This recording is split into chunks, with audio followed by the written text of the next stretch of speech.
pa sir.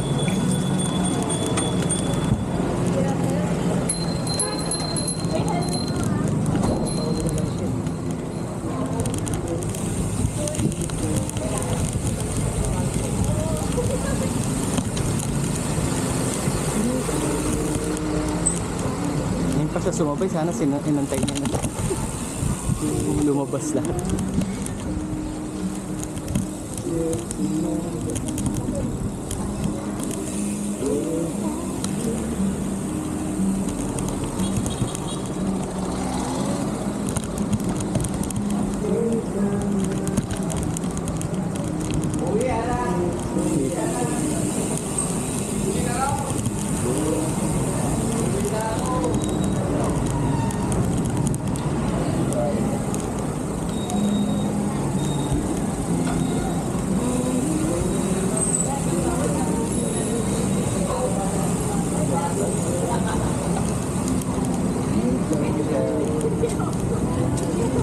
Ganda nung bike niya, MMDA, e-bike ha. Binabawal nila yan. Eh, Naka-e-bike. chill ride. Pag ganito talaga, hindi kailangan na ano. Hindi kailangan may assist eh. Mga sir, yun yung napanalunan, no? Ganyan din. Ah, ganito. Sa ano yun, di ba sir, sa contest? Bali contest yun. Doon na tayo ulit na to, mabilis lang. Ah, sila pala yun. Kaya pala... Saga yung pangalan ng event. Ano?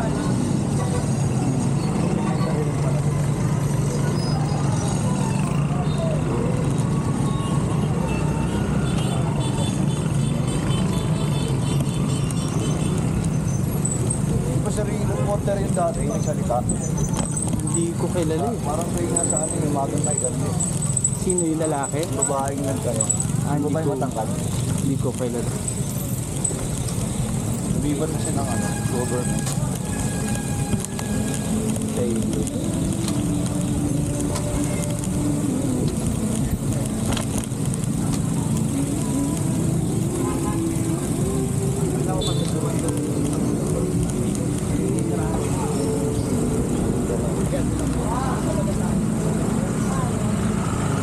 Oh, may ano.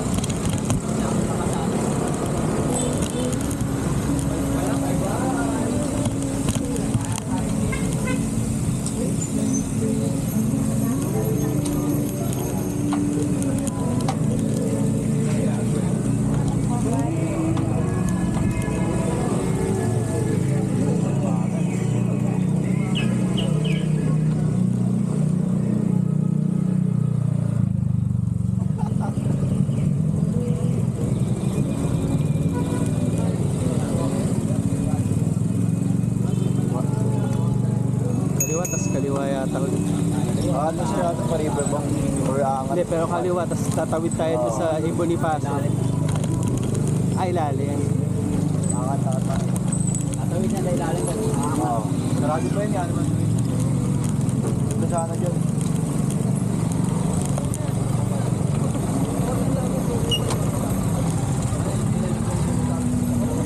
Ah, dyan sa lalim. Ano kayo sa'yo, nakaharang pa kasi yan. Oo nga eh. Pero maganda yan, maganda mag-vlog. Dati, nung medyo start ng pandemic, tas ano, dyan ako dumadaan. Oo, sir. Maganda rin talaga yan. Medyo may amoy lang. Maamoy pa lang talaga yan. Ah, wala naman ako ano. Pasko. Wala, di ko ano yung amoy. Kahapon, ay wala yata lalalado sa nag-feeding program kami nung isang araw. Grabe yung ano. Saan siya nag-feeding program? Sa may Manila. Bubog. Oh, bubog, daming bubog. Isang tao dito sa may... Nabubog. Sa may ano... Pangalan nun. Sa may Delpan. Delpan? Oo. Sa may evacuation center. Sabi, ang dami nila doon. Parang 2,000 families kasi yung nasunugan. Parang di ko ata nakakita yung post niya. Ako? Hindi ko kasi pinupost. Daming bubog talaga. Ibubog, bubog. May nasin dyan kagabi. Hindi ko masyadong pinupost pag ganun. Kaya pala hindi ko nakita. Pinupost ko rin kahit bike to volunteer, ganun lang. Pero bubog, bubog ulit. bubog. Bubog, bubog. Yari ang ano. Ito, bubog ulit, bubog. Yari ang semo. Daming bubog. Kasi sa amin sila, binibin nagwawalis eh. Bago mag-lunch. Nagwawalis yung mga yun. Pag may naplatan, alam na. Ang dami oh. Malamang mandala mo yung folding, malamang. Oo, kung dala ko yung folding, wala na.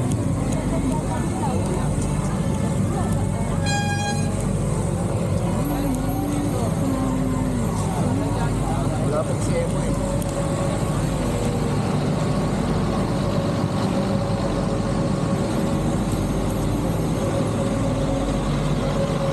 Grabe, kasi yung ano nila, banyo nila, yung ano lang, yung portalet lang. Lima. Limang portalet. Tapos yung 2,000, grabe yung amoy. Iba na ang ginagawa ng ano yung latag. Wapo pa ba sa aga mulak? Matanda na yun eh.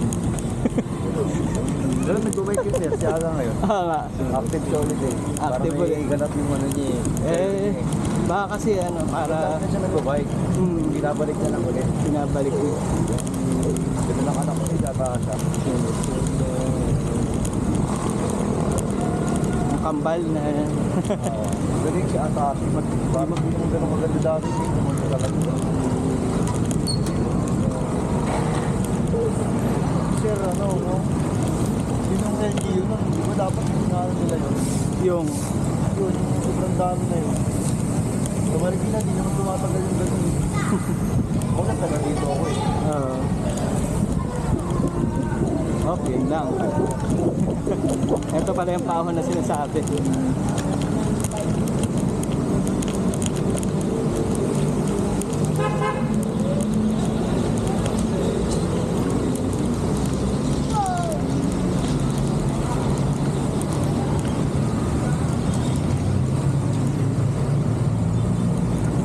Kailangan pag single speed eh. Kailangan yung padjak mo, lalakasan mo na lang. Pwede ka man dayain pero okay na ako sa ano, padjak dito sa... Hindi mo lang hiningal? eh,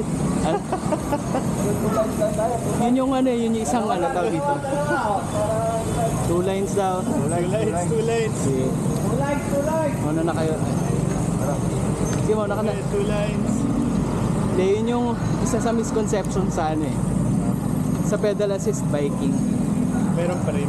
Meron ka pa rin ano, may effort ka pa rin. Tsaka, ang nangyayari pag nag-pedal assist ka, mas lumalayo yung pinupuntahan mo. So kumbaga, mas nagkakaroon ka ng endurance. Oh, less effort pero kumbaga sa ibang aspect meron pa rin. Tsaka ako nakapatay katulad nito. Oo. Sa distance ka bumabawi. Kumbaga yung dating ayaw mo masyadong malayo. Ngayon parang uy kaya ko dahil e-bike naman. Kahit nagyata, no? Opo, hindi pero ito ngayon naka-off eh. Okay. Naka-off ako ng itong buong ride. Para kasi papunta, naka-e-bike ako tsaka pabalik eh. So ganun yung ginagawa ko ngayon maski sa mga car-free Sundays. E-bike papunta, tas manual pedal, tapos e-bike pabalik. Para may exercise pa rin. May exercise pa rin naman siya pag may assist, pero syempre, mas ano pa rin, mas nakakapagod pa rin pag manual. Lalo na to single speed lang. Oo. Ang bigat pa. 24 kilos to pagka ano eh, walang laman. So ngayon siguro mga Karga mo pa, mga bag. mga ano siguro to ngayon, 35. Mga 10 kilos siguro yung bit-bit ko.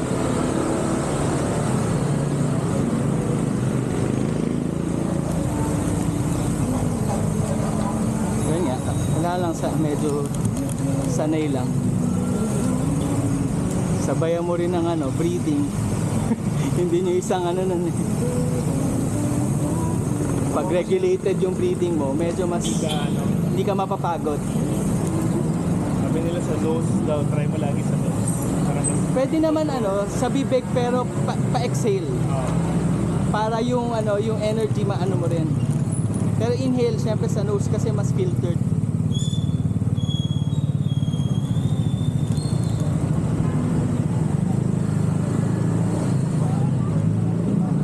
Kalahati na yata tayo, no? Lapit na. pagkalit natin dun sa church, receive na yun, malapit na.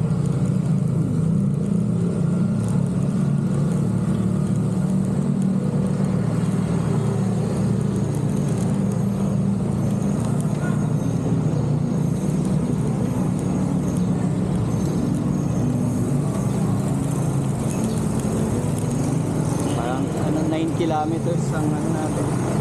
Speed 9 to 10. Kaya ako lang binubuksan para lang makita ko kung yung speedometer. Saka para may busina din pagka wala. Pag naka-off siya wala.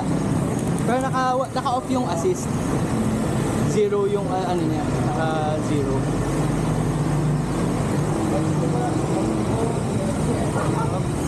Saan ba?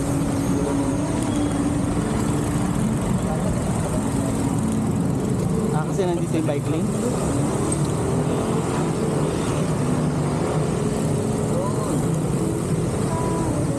Ba't dalawa yung line?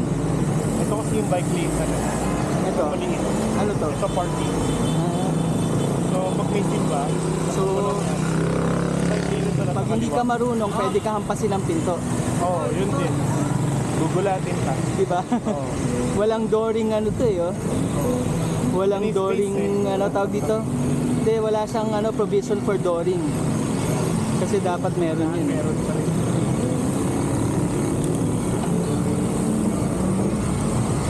Or iwan nila sa kabila na. Ha? Ito tinabi niya eh, pinagtabi niya.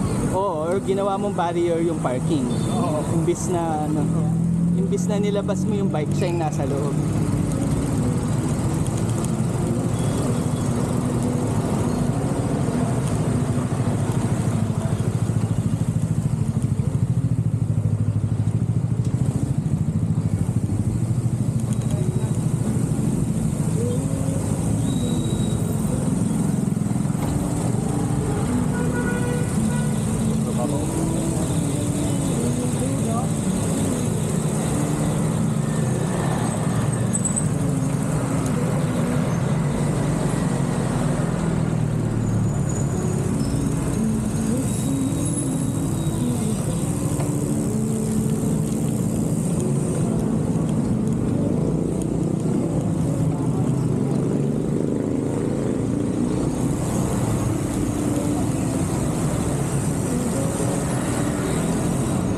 Ito yung puto-bumbong saka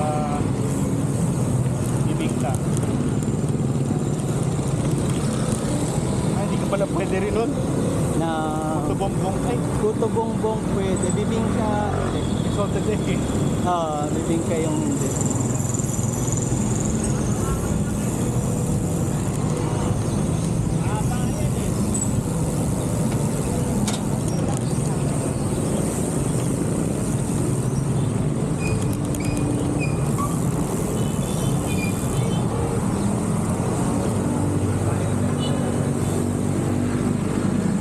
So ito ganito rin yun, bike lane saka parking. Oo, meron din. Pero yun nga, tinan mo. Doon bike lane lang. Ito may Oo. parking. Pero yun nga, tignan mo. Pag may nagbukas ng pinto dyan, hampas, Talsik. pak, patay. So, yun lang. Tatalsik ka, tapos tatamaan ka nung mabilis. Tinuturo ba sa kanila yung dooring? I mean, sa mga sa mga Eh, paano pag nakakotse? bata yung nagbukas? Exactly. Diba, di mo mapigilan yung bata eh. Ayun yun, nasa ano ka talaga yun? Nasa dooring zone ka eh. Oo. Hampas ka ng pinto niyan pag bumukas.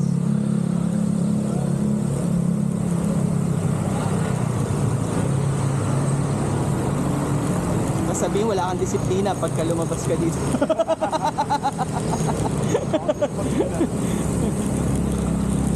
Sa totoo, iniiwasan mong mahampas ng pinto. Kung jeep tsaka kung tricycle, Kahit pwede. paano, ano na. Pero ano pa rin, kulang pa rin. Hmm. Kulang pa rin. Hindi, tsaka yan infrastructure design nga na mali. Tapos i-expect mo yung tao na gumamit ng maayos. Hindi talaga nila magagamit ng maayos kasi in the first place, mali yung infrastructure. Malit, oo. Malit. Kung mali yung infrastructure mo, hindi mo expect yung mga taong gamitin siya ng maayos. Yun nga yung sinasabi ko dun sa C5 na lumiko kami para dumiretso. Oo, sa group ride, pwede mong gawin yun. Pero sa regular Kinakat ride, mo. hindi mo Kakat expect. mo eh. Oo, hindi mo expect yung mga bike na mag-perpendicular turn para Mag-isa-isa mag-cross. kayo, mag-isa-isa kayo, mahirap. Suicide yun. Oo. Imposible. Pakamatay ka nun pag ginawa mo yun ng regular day. Sa group ride, pwede. Yun nga yun, di ba, yung doon sa, ano, tawag dito, doon sa active training natin, di ba? Oo. Kung yung infrastructure, mali na yung design, hindi ko talaga ma-expect yun.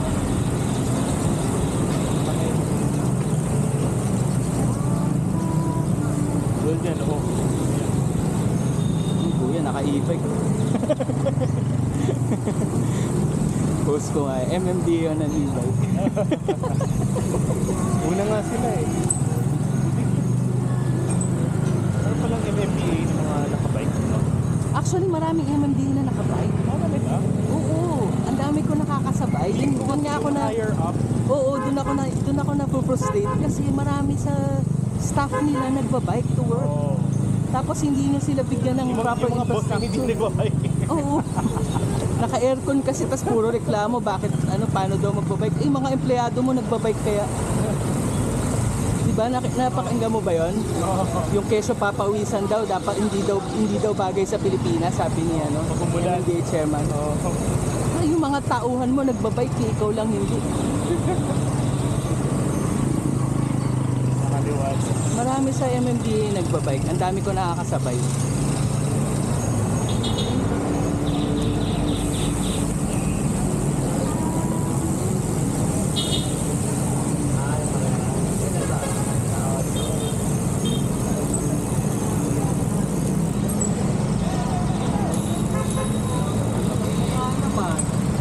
Tapos, ingat.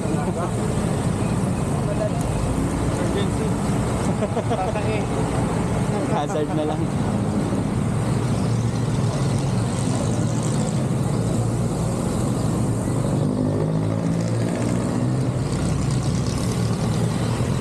Hindi man siya emergency, hindi naman siya nag-hazard. Although, makalusot lang eh.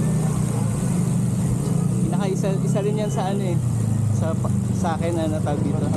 Medyo pet peeve ko yung emergency tsaka yung share the road. Actually, ayaw na akong ginagamit yan.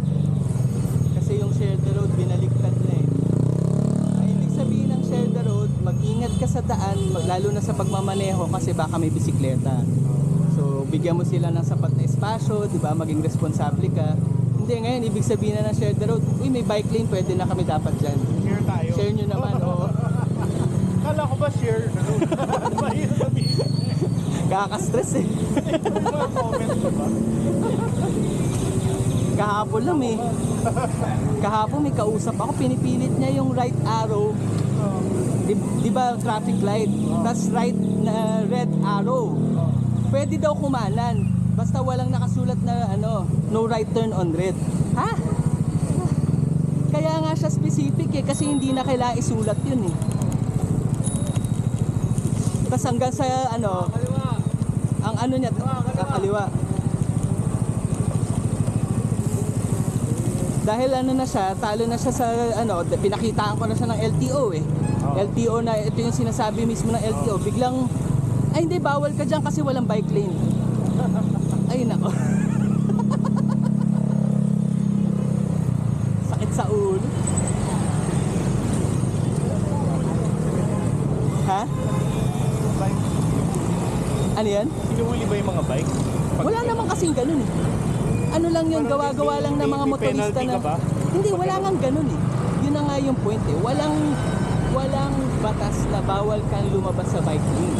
Actually, meron na nga nilabas yung Active Transport Office na meron talagang dahilan bakit lumalabas at pwede sila Kaya lumabas. mo, yun, na-trap na si Lolo. Oh, yun, di ba? Kumaya, kabakali ko kasi magpupulit na mga na-trap na. Ako usually dito lang ako. Kasi ikot pabalik. Ang tawid ko sa Ligaya Footbridge, Amang Rodriguez. Yun yung may ramp. Yun yung may ramp. Ito kasi wala eh. Pwede sana eh. Kaliwa. Kakaliwa, kakaliwa.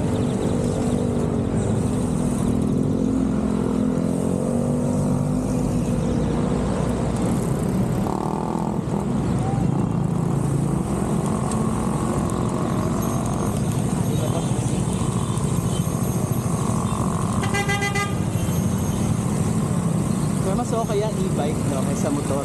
At least hindi masyadong bulky.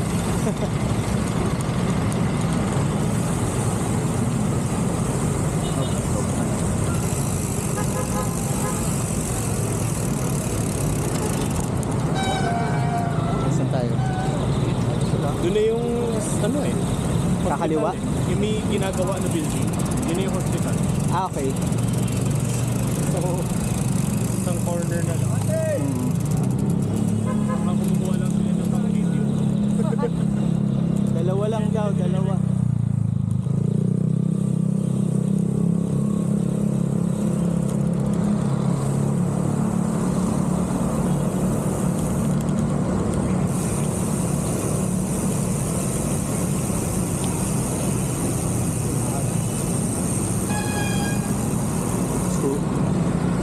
Student driver pa lang, tuturuan na. Kaya nga, student driver pa lang, mali na yung tinuturo. Tapos, ano pa yan, malakas pa loob. Nag-aral ako. Pala, mali na yung tinuro. Ay, naku. Turo mo na sa 5 lanes na kapapos. Diba? Mali yung tinuro sa'yo. Kasi, ay, naku.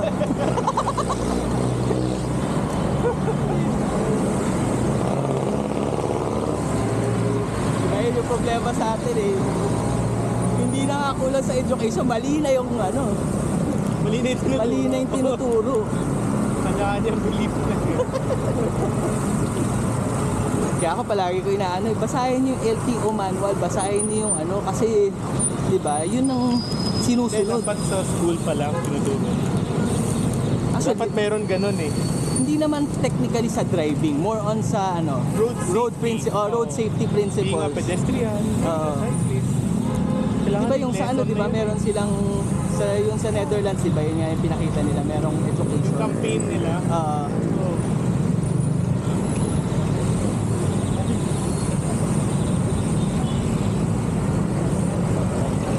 Kailangan mapasok talaga sa Benza. Malaking factor. Kaya tinatry namin pag naging successful sa Marikina namin sa mga lessons sa cyclist, sa mga PUV. PUV and student Actually, actually target namin next year. kulang din talaga sa motoring. Ang laking kulang nun. Kasi kahit paano tuturuan mo, tapos gagawin niya yung tama, tapos gigit-gitin siya sa paggawa ng tama. Magbabago siya. Ha? Di ba parang Hindi yun yung... mag-a-adapt. Ha? Oo. Magbabago siya kasi susundin niya yung tama pero mali yung nangyayari sa kalsada. Yun nga yung palagi kong kina-counter kasi di ba palagi sinasabi mga nakabike hindi sumusunod sa red. Hindi ko makakasunod eh. Is bukod pa doon, hindi lang yon, pati yung mga motorista hindi sumusunod tapos expect niyo yung mga nakabike sumunod. Di ba? Ang ng motorista, ang palaging slogan tama yan pag walang huli. Di ba? Parang hindi na tama Hanggat may yan kasi space, yan. pwede. Ha? Hanggat may space, Hindi, pwede. tsaka hanggat walang umuhuli, pwede. Oo. Hindi naman ganun eh. Kung ano yung batas trapiko, sundin mo regardless kung may umuhuli o hindi. Hindi yan Dito na pala tayo, ang bilis lang. At least Inikot pa nga 25 nila. minutes.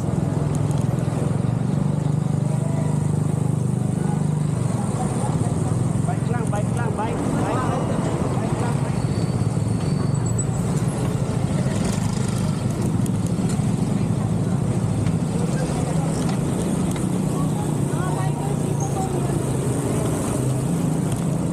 Ang dami.